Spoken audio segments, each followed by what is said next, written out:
আসসালামু আলাইকুম বন্ধুরা, কেমন আছো? আশা করি আল্লাহর রহমতে সবাই ভালো আছো। বরাবরের মতো আজকের আয়োজনে অসম্ভব মজার একটি রেসিপি নিয়ে হাজির হয়েছি। আশা করি আজকের রেসিপি তোমাদের অনেক ভালো লাগবে। লাউয়ের খোসা দিয়ে যে কি অসম্ভব মজার রেসিপি তৈরি করা যায় তা কল্পনাও করা যায় না। আর নিমিষেই 1 প্লেট ভাত শেষ।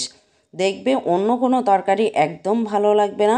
মাছ মাংসের চেয়েও দুর্দান্ত স্বাদের এই তরকারিটা তোমাদের অনেক ভালো লাগবে।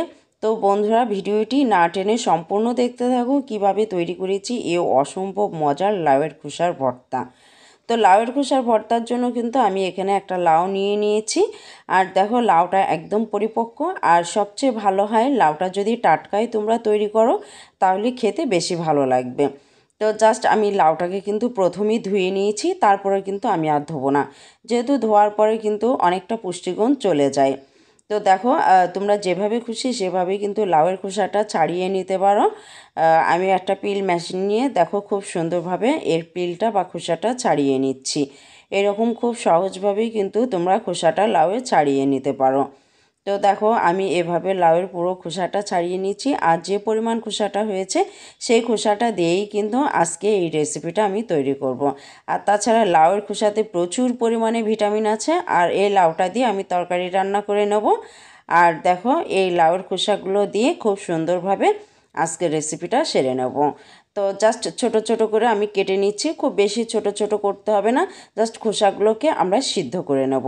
আমি কিন্তু এরপরে আর ধুইনি, একবারে ডাইরেক্ট দিয়ে দিলাম একটা পাত্রে, যে পাত্রে সাধারণত আমরা খোসাগুলো সিদ্ধ করব।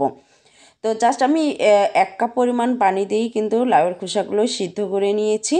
আর এখানে 1 চা চামচ পরিমাণ লবণ দিয়ে দিয়েছি, কারণ লবণটা দিলে খুব সুন্দরভাবে লাউয়ের সাথে লবণ মিশে যাবে এবং খুব দ্রুত সিদ্ধ হয়ে যাবে।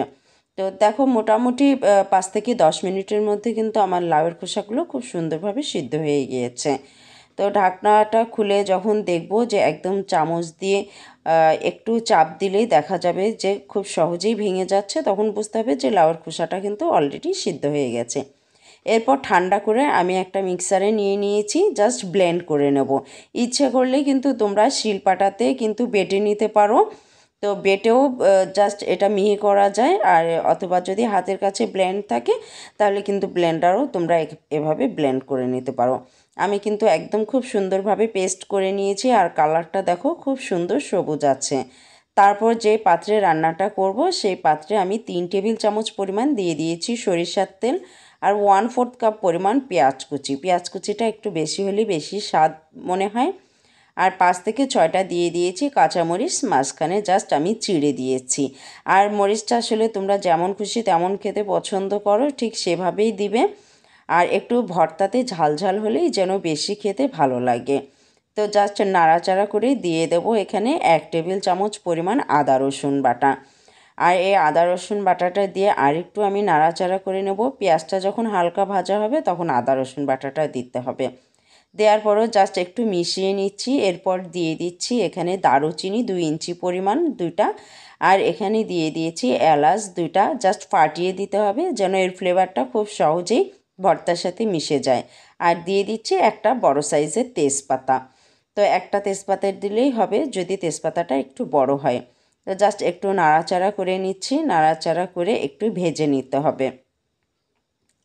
এরপর দিয়ে দিচ্ছি 1/4 টিস্পুন পরিমাণ এখানে হলুদের গুঁড়াটা জাস্ট অল্প দিতে হবে।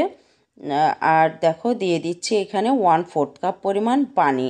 পানিটা দিয়ে জাস্ট আমরা কষিয়ে নেব মশলাটা, যেন কোনো কাঁচা গন্ধ না থাকে, এজন্য জাস্ট কষিয়ে নেব। আর ওই পানি থাকা অবস্থায় দিয়ে দেবো এখানে জিরা আর ধনিয়ার গুঁড়া 1 টেবিল চামচ পরিমাণ। জাস্ট এরপর কষিয়ে নিতে হবে। মশলাটা যখন কষা কষা হয়ে যাবে তারপর যে আমরা এখানে দেখতে পাচ্ছ লাউয়ের খোসাটা পেস্ট করে রেখেছিলাম সেই পেস্ট দিয়ে দিলাম।